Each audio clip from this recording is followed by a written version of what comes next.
Hello అండి, నమస్తే. అందరూ ఎలా ఉన్నారు? బాగున్నారా? వెల్కమ్ బ్యాక్ టు వారాహి డీనేన్ ఛానల్. కొరమేను చేపల ఇగురు ఎలా రెడీ చేసుకోవాలో చూద్దాం రండి. ముందుగా ఒక ఉల్లిపాయ, 2 పచ్చిమిర్చి వీటిని ముక్కలుగా కట్ చేసి పక్కన పెట్టుకోవాలి.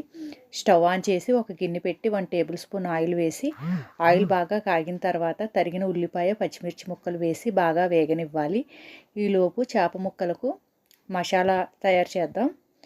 1 స్పూన్ అల్లం వెల్లుల్లి పేస్టు, 1 స్పూన్ మసాలా పౌడర్, చిటికెడు పసుపు, 1 స్పూన్ కారం, రుచికి తగ్గట్టు ఉప్పు, ఇవన్నీ 1 బై 1 వేసి చేప ముక్కలకు బాగా పట్టేలా కలుపుకోవాలి. వేగిన ఉల్లిపాయ ముక్కల్లో మసాలా పట్టించిన చేప ముక్కలు వేయాలండి.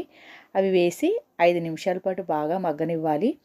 అవి మగ్గాక 1 కప్పు వాటర్ వేసి మూత పెట్టుకుని మంటను సిమ్లో పెట్టుకోవాలండి. పావు గంట తర్వాత మూత తీసి చూస్తే కొరమేను చేపల ఇగురు రెడీ అవుతుంది. మీ రుచికి తగ్గట్టు ఉప్పు, కారం ఒకసారి మధ్యలో చెక్ చేసుకోవాలండి. ఓకేనండి, మళ్ళీ మరో వీడియోతో కలుద్దామండి. బాయ్ అండి. Thank you.